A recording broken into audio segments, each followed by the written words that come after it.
嗨，欢迎来到扭转乾坤，一个让你看透股市的频道。这里我们将为你讲解马股的大小事。上一支影片我们做了 DPIH 这家公司，分析了他们公司的潜力和他们背后强劲的现金储备。那么今天小片我将会跟大家分享一家在马股里面独秀一帜的公司，因为他们的业务多元，而且不断创新，每次都能让投资者眼前一亮。那么开始前，喜欢我们影片的朋友记得订阅、点赞，并把这支影片分享出去哦，好让 YouTube 的演算法能把我们推得更远，让更多人学习马股知识。开始前，小片我先卖个关子，我先来说说这家公司的历史和背景，看看有多少位朋友们可以猜得到是哪一家公司。这家公司是在1990年成立，并取名为 Unique Wirecard， 专门做一些线切割机的贸易业务。而在1992年就开始扩展到模具制造业和金属冲压服务，然后又在1994年扩展到金属切割服务，之后又在1997年在槟城的 Bukit Minyak 成立了第一家工厂，并开始提供金属零件组装和分装服务。踏入2000年，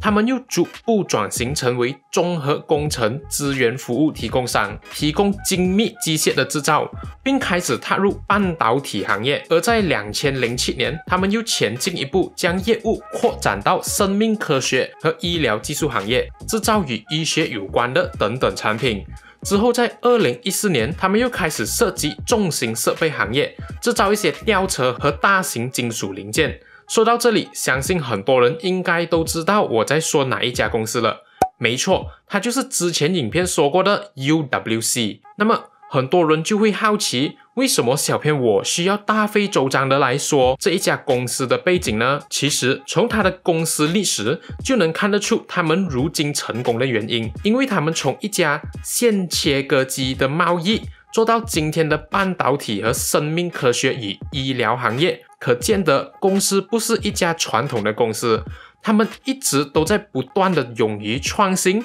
开拓市场，寻找新客户。这也就是为什么他们可以越做越大，而且业绩一直破新高的原因。那么说完了他们的背景，我们来看看他们手上到底有着哪些业务。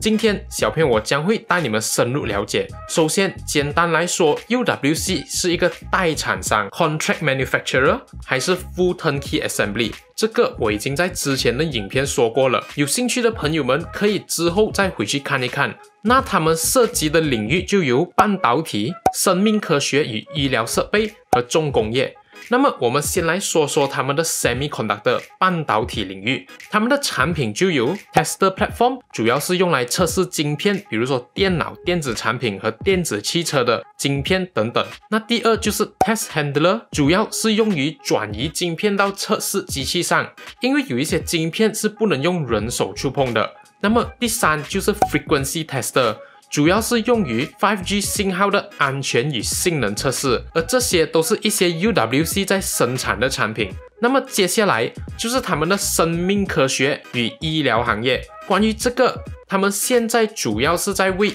医院安装新冠肺炎测试机器和一些医疗设备。至于他们的重工业，他们是制造一些吊车机械和零件。说完了他们的业务，我们来看看他们最新这个季度的表现如何。首先非常厉害的又是历史新高的业绩，收入从上个季度的 71.5 个 million 上升到了这个季度的 77.8 个 million， 一共上升了 6.3 个 million， 也就是 8.8%。 而盈利方面则是从 21.7 个 million 上升到了 27.2 个 million， 一共增加了 5.5 个 million， 也就是 25.3%。 盈利率也从上个季度的 30.4% 提高到了这个季度的 35%， 这样的成绩可谓是非常亮眼。那么从他们的财务报表上可以看到，就算他们的收入增加，他们的开支也没有增加很多，这也就让他们的盈利和盈利率大大提升。而小片相信这是因为 UWC 的开支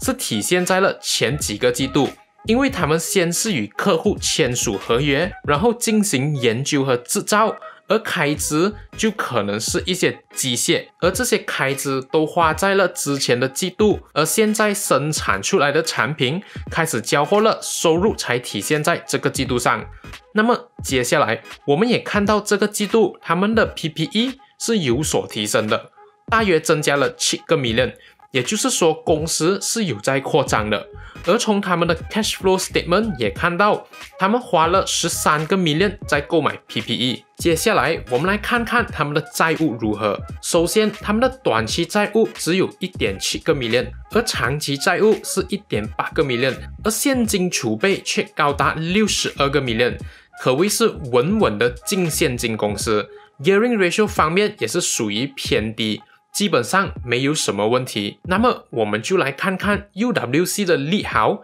也就是好消息。首先就是他们的半导体行业，由于新冠肺炎肆虐全球，大家都待在家，这无疑刺激了电子产品的销量，而这同时也刺激了 UWC 测试机器的销量。而且由于中国的复苏，汽车销量也开始增加。而现在普通汽车都有使用晶片，如果是电动汽车则会使用到20多个晶片。根据报道显示，全球的半导体销售量在今年1月比去年1月份增加了 13.2% 之多。 UWC 无疑是在风口放风筝，顺风顺水，而这个季度由半导体行业贡献的收入也增加了 21.2%。 此外，美国最近也发现了他们晶片供不应求，而拜登也要提高美国自己生产晶片的数量，而这也会大大帮助拥有很多美国客户的 UWC。 那么说完了他们的利好，